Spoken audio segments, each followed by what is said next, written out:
Boa tarde a todos. Todos me ouvem bem? Bem, eu queria começar a minha fala compartilhando a enorme alegria e honra que eu tenho de poder estar aqui conversando com os irmãos, participando desse evento tão relevante, esse evento tão importante para a igreja do Ceará e, por que não, a igreja no Brasil.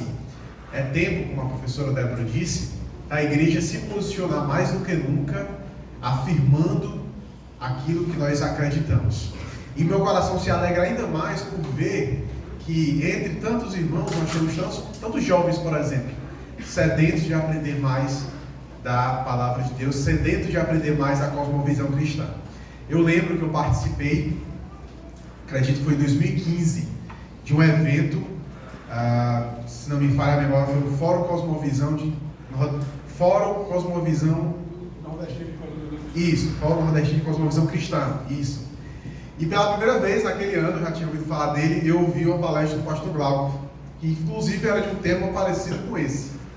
E eu me lembro de ter achado a temática extremamente interessante. Como aluno de economia que eu era na época, eu achei o tema extremamente interessante e quero hoje compartilhar um pouco das minhas percepções, leituras e aprendizados que eu tive ao longo dos últimos anos a respeito desse tema, que é um tema, a meu ver, extremamente importante para o Brasil hoje, especialmente no contexto onde nós enxergamos um Estado que cresce cada dia mais, engolindo praticamente todas as outras esferas, e inclusive tentando a todo custo engolir a igreja, e nós não vamos permitir que isso aconteça, amém? Nós não podemos permitir que isso aconteça. E eu quero começar a minha fala falando um pouco de uma experiência pessoal que eu tive. Alguns anos atrás, eu estava entrando na minha graduação, rapaz, um pouquinho mais novo, né? Participando ali do curso de Ciências Econômicas na Universidade Federal do Ceará, e eu estava compartilhando com o meu colega Davi que eu entrei na Universidade de Economia achando que eu ia aprender assim, sabendo de tudo de investimentos, finanças, mercado de capitais, bolsa de valores, e eu sofri assim, um choque de realidade quando cheguei na universidade. Por quê? Porque quando eu comecei a estudar, comecei a ter contato com as primeiras disciplinas, os professores, o departamento, a vida acadêmica, conheci os colegas que estavam semestres à frente, eu vi que, na verdade, o treinamento que nós recebemos dentro da universidade, nós economistas, é como se fosse, vou pegar aqui emprestado o tempo que o pastor Glauco usou mais cedo, né? Um adestramento para que você se torne um validador de políticas de Estado. É como se fosse uma ideia quase que certa dentro do ambiente universitário, principalmente no departamento que eu fiz parte, que o Estado ele é a única possível solução para os problemas econômicos que o homem vive. Que o Estado é aquele que vai trazer a redenção da sociedade para todos os problemas que ela vem enfrentando, em qualquer esfera que seja, desde a esfera material, das necessidades do homem, até mesmo passando pelas esferas espirituais, familiares. E isso é uma ideia que nós, como igreja, sabemos que isso é muito perigoso. Essa era que nós vemos hoje, essa era pós-moderna, ela tem como principal característica, uma das principais características, a desconstrução de metanarrativas. Se você nunca ouviu falar o que é uma metanarrativa, se você não está familiarizado com o termo, uma metanarrativa é, assim, da forma mais didática possível, a história que está acima de todas as outras histórias. É a história que abarca dentro dela todas as outras histórias. Por exemplo, nós acreditamos na narrativa bíblica, amém? Você acredita na Bíblia, no relato de Gênesis, né? As igrejas, as cartas de Paulo, a história de Israel, a mão de Deus agindo em cada momento da história. Isso é a metanarrativa bíblica, é você ver o agir de Deus controlando a história, e através daquela narrativa você consegue explicar todas as demais narrativas que nós vemos, por exemplo, hoje. Guerra, Rússia e Ucrânia, eu posso explicar de acordo com a metanarrativa bíblica? Posso. Toda a história humana você pode fazer girar em torno dessa metanarrativa. E hoje o pós-modernismo ele tenta exatamente atacar isso. E a ideia de você atacar as metas narrativas não é porque você quer estabelecer todas as verdades possíveis. Francis Schaeffer, ele fala em um dos seus livros que toda vez que você briga com o mainstream, você briga com as ideias dominantes, lutando contra elas, no fundo é porque você quer estabelecer a sua ideia dominante. E uma dessas ideias dominantes, uma dessas ideias que hoje tenta entrar na mente das pessoas é a ideia de que o Estado é o nosso grande redentor. E ao longo desses próximos 30 minutos de fala, eu vou tentar mostrar como nós cristãos podemos entender esse problema e podemos nos posicionar diante disso. Pode passar, meu querido. Então nós vamos falar um pouco sobre o objetivo da nossa apresentação. Eu vou aqui estabelecer 3 pressupostos e tudo que eu vou falar parte desses 3 pressupostos para a gente saber que estamos pisando em um terreno comum. Depois eu vou falar um pouco sobre os conceitos de Estado, trazer um pouquinho do que está ali no livro de Esther a respeito disso, falarmos sobre a visão bíblica do Estado, analisarmos uma das passagens-chave de como o cristão deve se posicionar diante do Estado, diante do governo, e por fim, vamos encerrar a apresentação, ok? Pode passar, meu querido. Vamos compreender qual é a natureza, vamos compreender que é a natureza do Estado e o papel da igreja a lidar com o crescimento dos entes estatais. Pode passar. Eu vou acelerar um pouquinho, gente, para a gente não empurrar muito o evento para o final, tá bom? Vamos lá. O que é que nós vamos estabelecer como terreno comum do que a gente vai falar? O Estado, nós enxergamos o Estado como um mal necessário. Lá em Gênesis 3 você tem o relato da queda do homem. Ali não havia Estado. Ali havia Adão e Eva, estavam ali no Jardim do Éden, e viviam ali um momento de harmonia entre si, harmonia para com Deus, harmonia para com a natureza. E após a queda, relatado em Gênesis 3, nós vemos que toda a criação se revolta com a entrada do pecado no mundo e tudo começa a entrar em desacordo, as coisas começam a desandar. A partir desse momento, a partir do homem pós-queda, foi necessário surgir o Estado. Você consegue imaginar uma nação como o Brasil sem um governo? Dá para imaginar isso mentalmente? Sem um Estado, sem um Congresso, sem alguém que esteja ali formulando ações, sem a figura de um Estado participando da vida comum das pessoas? É muito difícil nós imaginarmos isso, porque se nós começarmos a pensar que se de repente essas coisas somem da noite para o dia, você pode inclusive entrar no estado de barbárie. Não haver leis, não haver um regime jurídico, as coisas podem começar a entrar num sistema de barbárie e as pessoas, cada um, viveram da forma como bem entender, sem prestar contas, sem haver, por exemplo, um direito penal que regule o comportamento das pessoas. Tudo isso começa a se tornar, digamos assim, inimaginável a partir de uma nação que não tenha um controle, não tenha um Estado que formule, participe da vida comum das pessoas. Se tornou um mal necessário para quê? Para que o homem pudesse ter a sua, vou tentar ser o mais didático possível, a sua maldade, a sua depravação controlada. E o ser humano não entrasse no estado de tribalismo, barbárie ou mesmo, enfim, aniquilacionismo, né? Todo começasse a se matar. A partir disso, a gente formou um segundo pensamento, que é a divisão de poderes se torna fundamental. Já que o Estado é necessário e alguns homens vão ter poderes para comandar esse Estado, é muito importante, é imprescindível que um só homem não tenha todo o poder. Está claro isso? Que você não permita que um único homem ou um grupo reduzido de homens tenha todo o controle sobre o Estado.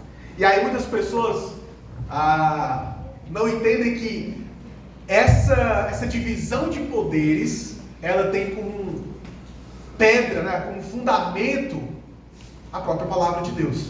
E eu vou voltar depois aos pressupostos, mas eu queria passar para o próximo slide para mostrar Isaías. Pode passar o próximo, querido. Não, para frente, isso.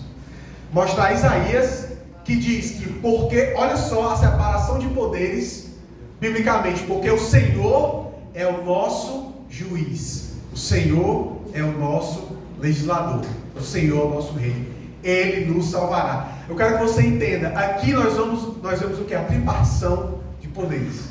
O Senhor ocupando executivo, legislativo e judiciário. Agora eu quero que você pare e entenda. O nosso Deus, Ele pode concentrar em si todo o poder, porque Ele é o quê? Santo, puro, perfeito, justo e fiel. Nós criaturas, nós não somos. Nós criaturas, nós não podemos, nenhum de nós, ocupar as três funções. Por quê? Porque a partir disso haverá um abuso de poder, um excesso de poder, centralização de poder. E aí todas as democracias, as civilizações modernas, as sociedades modernas estabeleceram, principalmente no espectro ocidental, o esquema, o regime da separação de poderes. O nosso Deus, Ele pode concentrar em si todo o poder. Ele será um Deus justo, Ele será um Deus verdadeiro, um Deus que não abusará do seu poder, mas nós, suas criaturas, nós não podemos ocupar tal função. E aí eu entro numa frase, pode passar para frente, por favor, numa frase de um historiador britânico chamado John Acton, que ele fala que o poder tende a corromper e o poder absoluto corrompe absolutamente. O poder corrompe o homem. E o poder absoluto, se você der todo o poder na mão de um homem só, esse homem, com poder absoluto, se corromperá absolutamente. E aí ele vai dizer que, de modo que os grandes homens são quase sempre homens maus. Exatamente por conta dessa questão da concentração de poder. Eu peço até perdão, irmãos. Eu acho que na hora de passar o PDF, as letras se entrelaçaram e ficaram muito juntas, afetou a formatação. Mas está dando para ler, não tá? Aí foi, né? Ah, porque vocês tiveram que converter. Tá certo, tranquilo. Eu passei PDF para os irmãos da organização, aí acabou gerando isso, né? Tranquilo. Mas a gente vai lendo aqui, eu tenho também a versão original, qualquer coisa eu faço uma leitura aqui, tá bom? Então, por conta dessa questão, você acaba estabelecendo essa separação de poderes. E toda a sociedade entrará em desalinho. Toda a sociedade se desorganizará quando o quê? Um desses poderes se agigantar diante do outro. Um desses poderes começar a invadir a esfera de outros poderes. Qualquer semelhança com o Brasil contemporâneo não é mera coincidência.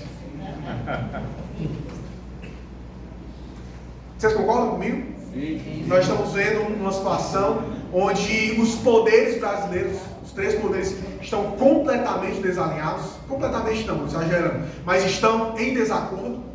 E nós vemos nessa situação, nessa figura, nessa situação, nós vemos um desequilíbrio que afeta toda a já frágil democracia brasileira. Democracia no Brasil é a irmã mais velha, né? A irmã mais velha, a gente vive brigando com ela, mas se alguém falar mal, a gente se invoca. Não, fala não. Por quê? A democracia no Brasil, ela aqui é abrindo parênteses para uma opinião pessoal, mas creio eu que seja compartilhado por muitos irmãos. A democracia brasileira é extremamente frágil, ao ponto de nós vermos poderes invadindo não somente outros poderes, como a esfera privada das pessoas, ou mesmo invadindo julgamentos artísticos que são feitos. Vou contar aqui um exemplo. Recentemente, um humorista, não vou citar o nome dele, um humorista brasileiro, teve os seus shows, se não me engano, cancelados. A justiça, eu não lembro bem qual foi o juiz de qual vara, de qual estado do Brasil fez isso, porque me fugiu da memória agora. Mas mandaram cancelar os seus shows, porque as suas piadas são de politicamente... Humor negro. Pronto, no que se fala humor negro, né? E o que de fato é verdade, esse humorista, os irmãos muitos já devem saber, é de extremo mau gosto. As piadas dele, se você assistir, eu já vi algumas, assim, é de extremo mau gosto. Como um cristão, né? Desculpe se algum irmão gosta, né? Se algum cristão, não dá para você rir ou se alegrar das piadas daquele cidadão, desse cidadão que eu estou falando. Mas a questão é a liberdade artística de se expressar, ainda que seja o quê? De mau gosto. Nenhum burocrata em Brasília, nenhum burocrata deveria ter o direito de uma canetada acabar com o show artístico de uma pessoa que está ali atendendo a uma audiência específica. Você pode chegar lá na plateia e dizer assim, vocês estão tudo errado, é um absurdo vocês rirem disso. Ok, mas calar a boca já é uma outra. E isso acontece debaixo de aplausos violentos de uma parte da população que não entende que situações como essa fragilizam ainda mais a já cansada democracia brasileira. Nós vemos uma situação agora recente, eu acho que foi semana passada, de um determinado chefe de Estado que veio ao Brasil e um dos seus seguranças agrediu ali para todo mundo ver, nem disfarçou, um jornalista. E ficou o quê? Por isso mesmo. Você percebe isso e você nota o quão frágil é a democracia brasileira, não somente por causa do soco de um segurança, mas por conta do desequilíbrio crescente entre os poderes que está acontecendo. Isso é muito perigoso. Volta para os próximos. Opa! Ótimo. Deixa eu voltar aqui. Perfeito. Voltando para o último pressuposto, Deus é o fundamento de todas as coisas, é a Bíblia, é a lei suprema do seu povo. Nós vamos falar um pouco mais sobre isso mais para frente, mas o povo de Deus, ele tem uma constituição suprema sobre todas as outras. É a Bíblia Sagrada. Aqui no Brasil, em 88, eu vou me arriscar a falar numa plateia cheia de advogados, a começar pelo pastor Glauco e irmão Carlos, né? Mas em 88 foi promulgada a Constituição Federal de 88, a qual nós devemos obediência, é a lei que suprema da nossa nação, digamos assim. Ela é o arcabouço na qual, sobre todas as outras leis, devem se basear. Mas nós, o povo de Deus, nós dizemos sobre o acordo de uma outra lei que é muito maior do que ela, que é a palavra de Deus. Esses são os 3 pressupostos que devem estar na mente de todo cristão a partir do momento em que ele começa a entender o seu relacionamento com o Estado. Primeiro, é um mal necessário. Segundo, a divisão de poderes é necessária, é fundamental para que esse Estado possa estar em equilíbrio e evite se tornar um mal ainda maior. E terceiro, nós temos um fundamento maior do que o Estado, maior do que o governo, maior do que qualquer outra Constituição ou qualquer outra lei, que é a palavra de Deus. A partir do momento em que uma lei, ela é publicada e vai contra a palavra de Deus, nós cristãos estamos autorizados a dar início a um processo de desobediência civil. Por quê? Uma lei humana está em desacordo com a nossa lei maior, que é a Bíblia Sagrada. Amém ou não amém? Amém. Vamos dar continuidade. Então, quais são os 3 conceitos de Estados? São vários, eu trouxe aqui conceitos que eu considero talvez os mais populares, mas eu não vou me ater muito a eles, porque eu vou me ater a um outro que está no próximo slide, daqui a pouco eu vou falar. Thomas Hobbes, a ideia do Leviatã, onde ele vai falar, onde ele vai dizer que o Estado é responsável por impor a lei, proteger os cidadãos e evitar o caos e a violência. Claro que são as ideias promulgadas, as ideias publicadas dele. John Locke, ele tem uma visão mais liberal de Estado, onde o Estado tem a função de proteger direitos naturais dos indivíduos, como a vida, a liberdade e a propriedade. E por fim, Jean-Jacques Rousseau, que estabelece no controle social a ideia do Estado deve ser baseada em um contrato voluntário entre os cidadãos, em que todos participam da formulação das leis e decisões políticas. Essas ideias desses homens são ideias que muitas das vezes no seu fundamento, no seu marketing, são ideias muito, muito belas, mas que muitas das vezes trazem consequências nos seus pormenores que são muito nocivas. E dentro desse contexto, eu quero apresentar, não vou me ater muito à ideia deles, a ideia do próximo pensador, a ideia de Estado do próximo pensador, que é esse cidadão aqui que eu acho que vocês devem conhecer. O Estado segundo Karl Marx.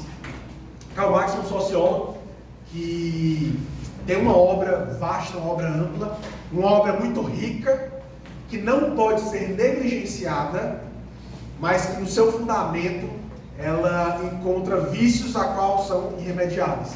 Para Karl Marx, o Estado é uma instituição que luta, que surge a partir da relação de classe na sociedade capitalista. O Estado serve para validar, na visão marxista, validar aquela separação que existe entre oprimidos e opressores. A classe detentora do capital, dos meios de produção, e a classe que é detentora da mão de obra, que é explorada, segundo ele, pelos detentores do meio de produção. Então o Estado seria, de certa forma, um legitimador.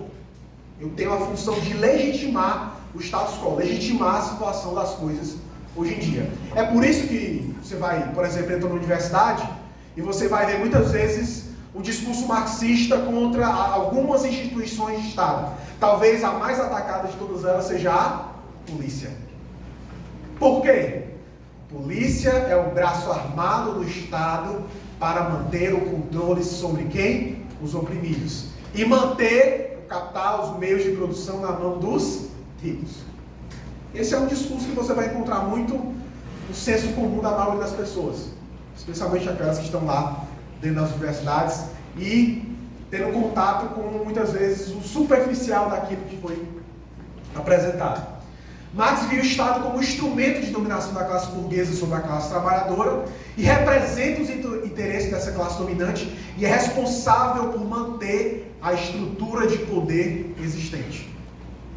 E é interessante que o marxismo ele tem muitas facetas. Na primeira noite, o professor Tassos ele falou sobre o marxismo.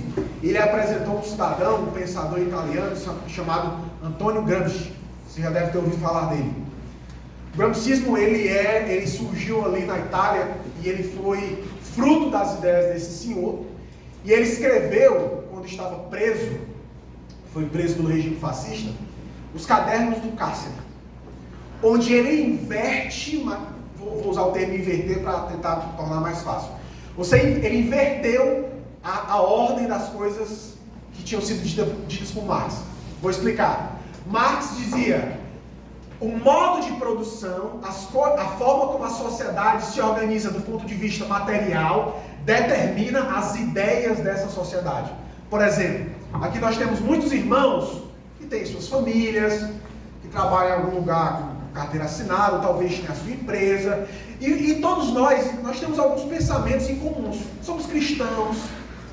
Para Marx, essa configuração de sociedade que tem uma família, com o marido, a mulher, né, que trabalha, no final de semana está em casa para descansar, que vai para a igreja, que acredita no Cristo, tudo isso é uma validação do que o mundo material está exigindo.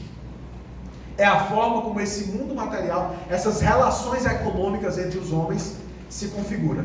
É a ideia da infraestrutura e da superestrutura. E Marx disse, para nós mudarmos a sociedade, nós temos que tomar o quê? Os meios de produção. Ou seja, quero mudar o mundo, tome as fábricas, tomemos a força, os meios de produção, e a partir disso, nós vamos gerar o quê? Uma sociedade comunista perfeita. E é por isso que você vai ler os marxistas raiz, né? Aí você vai encontrar muita ideia da ditadura do proletariado.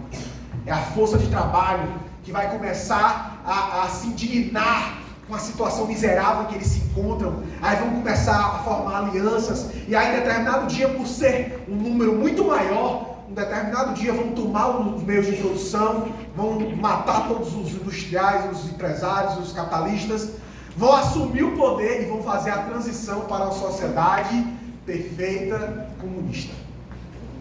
Por isso que você vai ver, isso aí, você começa a colocar essa ideia na universidade, você vai encontrar as ideias mais esfarrapadas possíveis.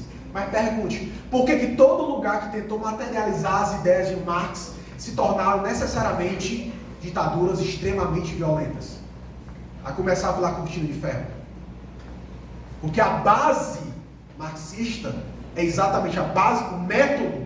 A partir do método você vai entender que ele tem que ser necessariamente violento. Tem que ser necessariamente violento. Uma outra ideia começou a surgir exatamente em Gramsci, quando ele disse que não, nós não vamos começar pelos meios de produção. Nós vamos começar a atacar quem? As ideias dessa sociedade. Nós não vamos tomar as fábricas, nós vamos ocupar espaços e começarmos a invadir as suas universidades. Invadir no termo, né? Não no termo violento, tá certo? No sentido violento. Mas nós vamos começar a ocupar espaço nas universidades, na escola, na ciência, e a partir disso colocar uma sementinha na cabeça de todas as pessoas de que o caminho é esse, mesmo que elas não percebam isso. E a ideia de Gramsci não era cultura, não era violência, não era tomar os meios de produção. A ideia era fazer cativa a mente das pessoas. Uma vez eu ouvi uma palestra sobre esse assunto, e eu ouvi uma frase que eu nunca esqueci, e eu achei assim extraordinária, que o Brasil é o país mais gramscista de todos. Por quê? Porque as ideias dele aqui pegaram muito bem. Muito bem. Você vai conversar com qualquer cidadão, qualquer cidadã, tendo ou não formação política, universitária ou não importa. Você vai encontrar na mente, na fala, na conduta dessas pessoas, um reflexo da ideia gramscista do Estado, da ideia gramscista de pessoas, de sociedade. E é por isso que você vê a exaltação hoje da figura das minorias. Marx, na sua visão, obrigado.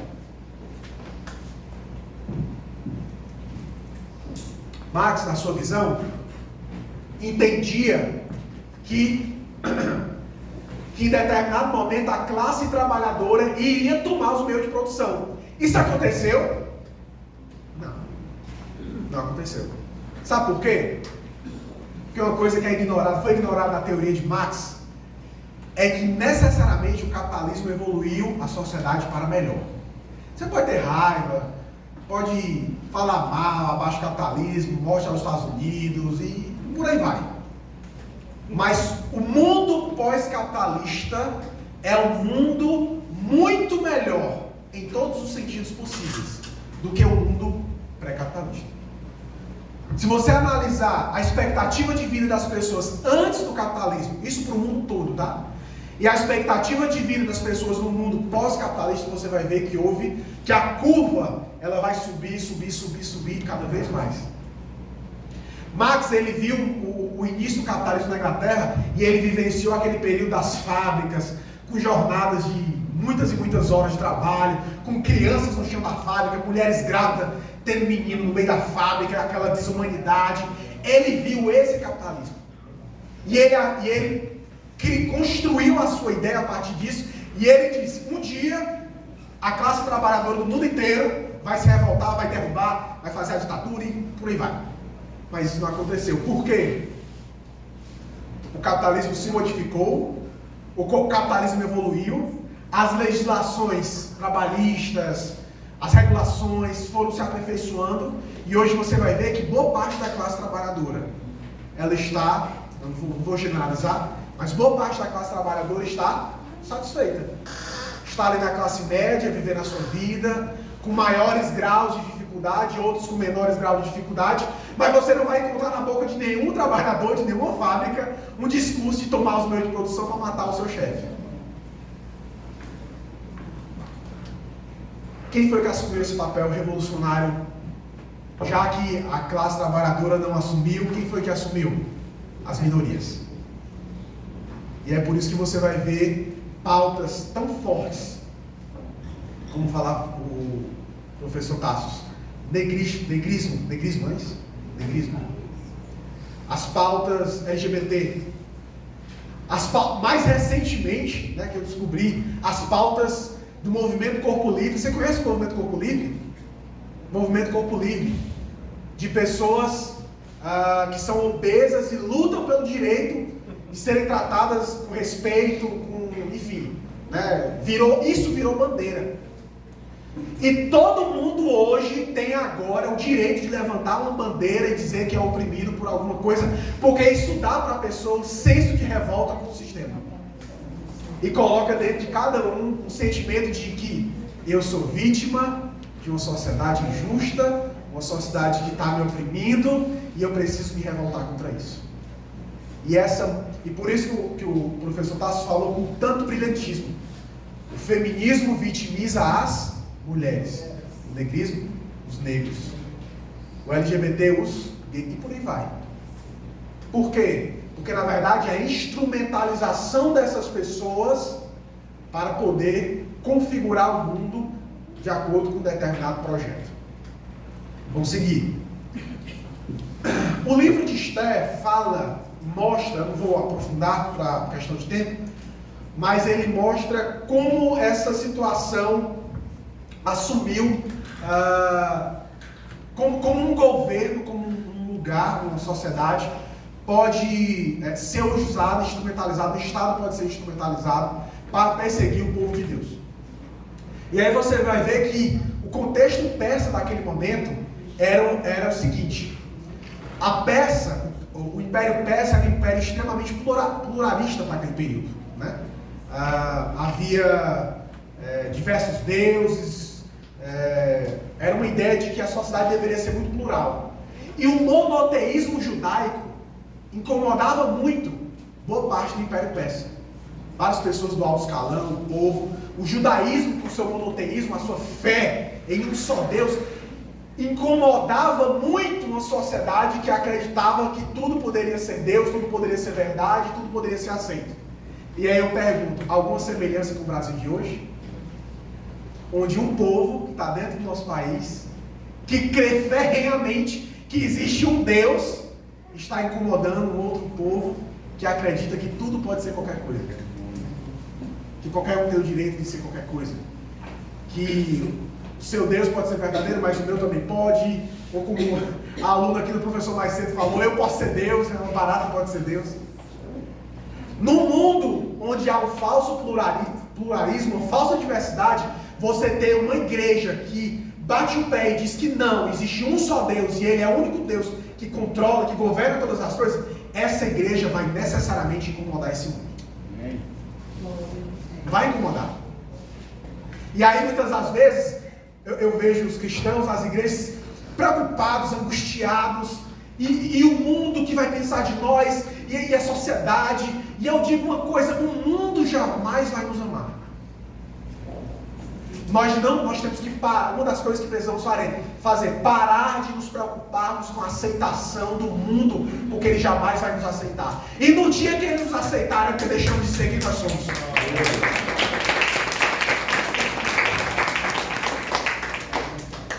O pastor Glauco falou mais cedo, o cristão ele tem nervos de aço, né, pastor?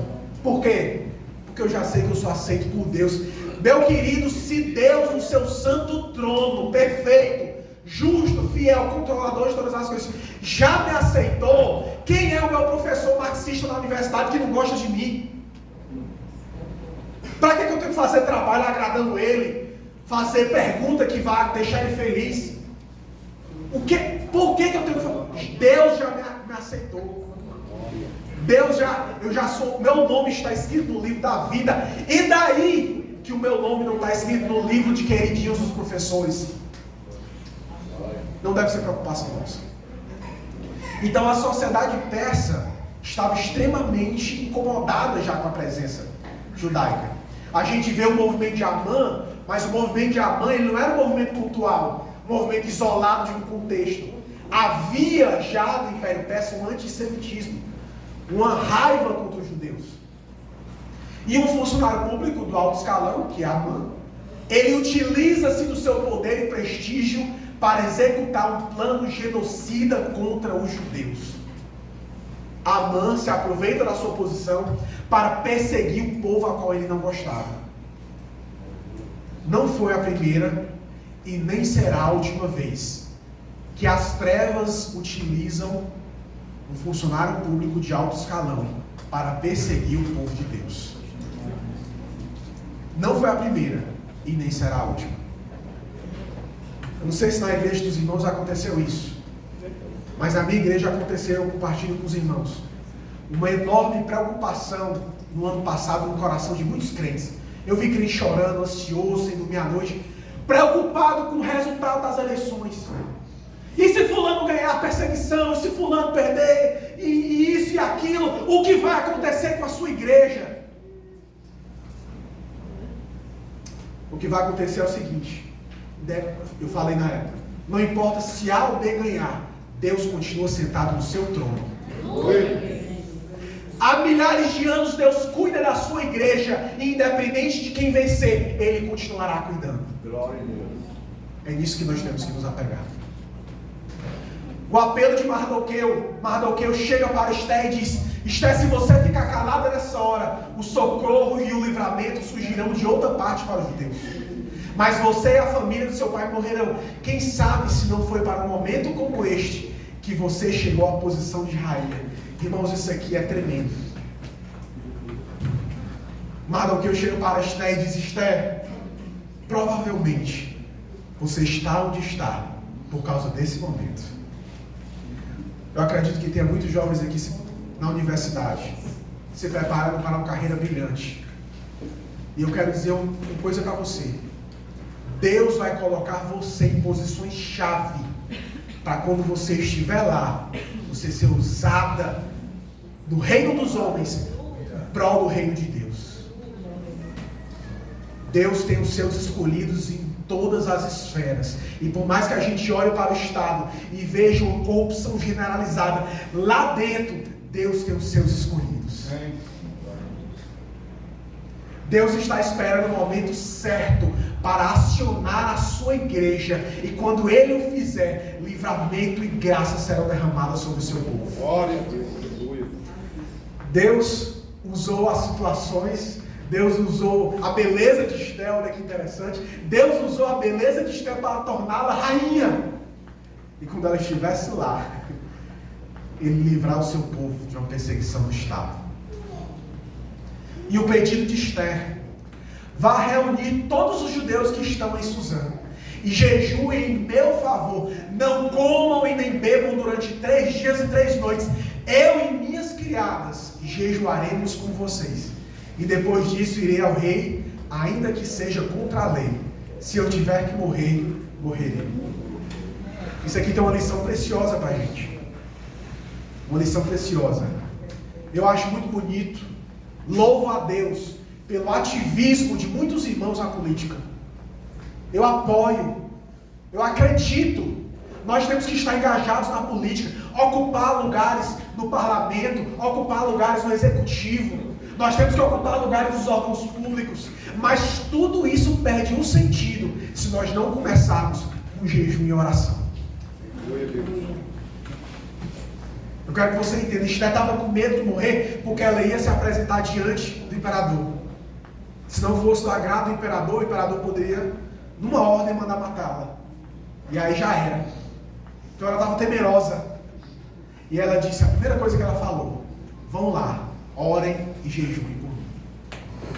Orem e jejuem por mim. É muito belo, é muito louvável que a gente se engaje com a política. E a gente deve fazer. Devemos nos posicionar, devemos nos engajar, devemos fazer parte. Mas se tudo isso for feito sem jejum, sem oração, sem a presença e a mão de Deus na vida da sua igreja, do seu povo, tudo isso perderá o sentido. Haverá em breve um Estado que nos perseguirá? Não sei. Realmente eu não sei. Talvez sim, talvez não. Mas independente desse Estado se levantar contra nós, já existe um Deus que está ao nosso favor. Vamos nos engajar? Vamos. Vamos lutar? Vamos. Vamos nos posicionar? Vamos. Ocupar espaços? Vamos. Mas o espaço mais importante de todos já foi ocupado, que é o trono de Deus que está ocupado pelo nosso Senhor. Amém? Amém. A principal frente de batalha diante do Estado despótico é a oração e é o jejum. Não importa quem está ocupando a posição central do nosso governo. Pode ser uma pessoa autoritária ou não, pode ser alguém que está calando a liberdade de expressão ou não. A nossa principal arma nós já temos: jejum e oração. Vamos continuar. A visão bíblica de Estado. Eu vou falar sobre esses 3 princípios, mas eu quero me ater mais à passagem de Romanos 3. Quanto tempo eu tenho? 10 minutos. Eu quero me ater mais a Romanos 13, que é a passagem mais simbólica desse sentido. Quais são os princípios bíblicos relacionados à visão que o cristão deve ter diante do Estado? Autoridade e submissão. Tiago, eu tenho que reconhecer a autoridade, ser submisso ao governo, ao presidente? Tem. Mas eu não gosto dele. Mas tem. Biblicamente, Deus o colocou lá. Deus o colocou lá. Se Deus não quisesse que ele não estivesse lá, ele não estaria lá. Deus o colocou lá. Qual é o propósito? Não faço ideia. Não faço ideia. Eu gostaria muito de saber. Mas tudo tem um propósito. Temos que reconhecer a sua autoridade, sermos submissos, pagarmos os impostos, obedecermos às leis, sermos mais do que antes cidadãos e cidadãs exemplares em um mundo onde a corrupção está generalizada. A igreja é o diferencial. Glória. A igreja é o diferencial nessa terra.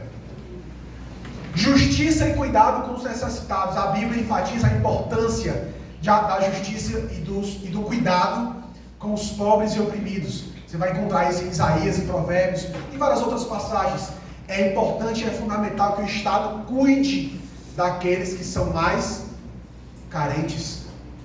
Nós reconhecemos a autoridade desse Estado e nós entendemos que ele tem um papel, de ajudar essas pessoas, especialmente aquelas que com recursos próprios não conseguem sair da sua situação de miséria.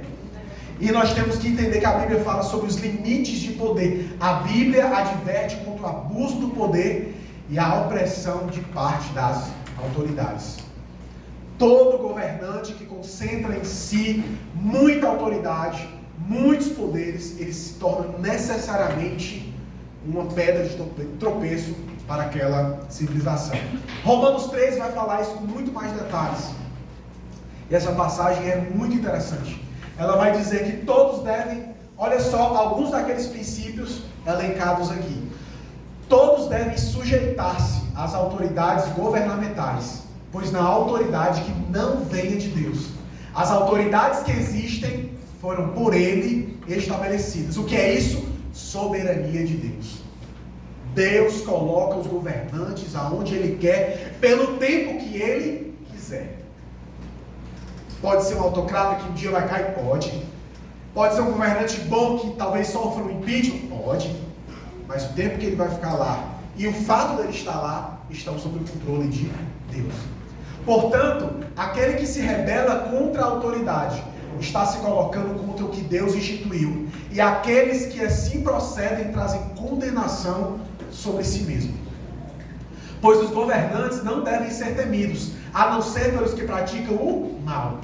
Você quer viver livre de medo da autoridade? Pratique o bem e ela o enaltecerá. E aqui tem uma das duas principais funções do Estado. Essa é a primeira. O louvor dos bons. Essa deveria ser a função primordial de qualquer Estado. Louvar os homens bons. Pratique o bem e ela o enaltecerá. É o louvor dos homens bons. E a segunda, Tiago, pois é serva de Deus para o seu bem. Mas, se você praticar o mal, tenha medo, pois ela não porta a espada sem motivo.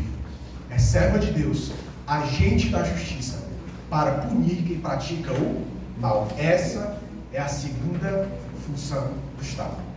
O problema de boa parte dos Estados modernos, inclusive o brasileiro, é exceder e muito essas funções. O louvor dos homens bons e a punição dos homens maus. O Estado hoje, e o Estado brasileiro não foge a essa regra, está procurando legislar até a vida privada dos indivíduos e a configuração familiar das pessoas. O que isso tem a ver com louvor dos bons e punição dos malfeitores? O excesso do poder estatal gera um enorme desequilíbrio na sociedade. Portanto, é necessário que sejamos submissos às autoridades, não apenas por causa da possibilidade de uma punição, mas também por uma questão de consciência. E aqui tem a ideia da submissão restrita, que é contra a submissão restrita. A submissão restrita é o seguinte: eu obedeço você, eu reconheço a sua autoridade, eu me submeto à sua autoridade até certo ponto, que é a consciência da minha fé. No momento em que a atuação do Estado, a figura do governo, as leis humanas, a configuração estatal exceder a lógica e invadir a minha consciência, a minha fé, a minha crença, existe uma lei maior a qual eu obedeço, que é a lei de Deus. E se você atacar essa lei, eu me rebelarei contra você. Tiago, existem exemplos de rebeliões praticadas por pessoas que viveram essas situações? Várias, inúmeras. Eu quero citar exemplo, e aqui eu vou finalizar minha fala com esse exemplo, mas existem vários. De um pastor que morou na Alemanha na época de Adolf Hitler, Bonhoeffer. Alguém já ouviu falar dele? Já leu algum dos seus livros? Bonhoeffer. Ele era pastor de uma igreja e ele foi exilado, foi morar em outro país, se não me falha a memória, não sei se foi França, Inglaterra, mas foi passar um tempo.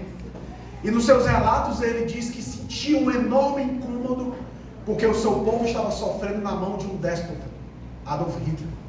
E ele é compelido a voltar para a Alemanha na clandestinidade, funda um seminário teológico para a formação de pastores que não se submeteram às reformas de Hitler, porque Hitler cooptou parte da igreja cristã na época. Ele fundou um seminário para treinar líderes que não estivessem debaixo desse jugo. Foi perseguido, foi preso, torturado e foi morto dias antes de Hitler ser derrubado da Alemanha, de Hitler perder a guerra. Dias antes ele foi morto, enforcado. E num dos livros que narra sua biografia, diz que ele estava na prisão e os companheiros de cela dizem que ele estava... Alô? Amém. Os seus companheiros de cela dizem que ele estava com um olhar muito sereno, como se fosse alguém que tinha certeza do que ia acontecer, mas que aquilo não o abalava minimamente. E eles começaram a fazer um culto ali dentro da cela, começaram a louvar ao Senhor, pegaram uns pedaços de pão do outro dia, dividiram entre si, fizeram ali uma santa ceia improvisada, oraram, chegaram os guardas, levaram ele, e ele foi para a sua execução, ciente de que ele tinha combatido um bom combate e estava sendo morto pela causa do Evangelho. Nós podemos sim sofrer perseguição estatal. É possível que, num tempo não muito demorado, os burocratas comecem a se levantar contra a sua igreja. Isso vai acontecer. Eu só não sei se isso vai ser logo ou se vai demorar mais um pouco, mas tenha certeza, isso vai acontecer. Tiago, por quê? As luzes sempre incomodarão as trevas. Esse é o motivo. Mas quando isso acontecer, o Deus que está no trono hoje é o Deus que continuará no trono ainda assim. E Ele controlou a sua igreja, protegeu a sua igreja no passado, protege a sua igreja hoje e protegerá no futuro, independente das perseguições. Eu agradeço a atenção de todos. Muito obrigado, Deus abençoe vocês.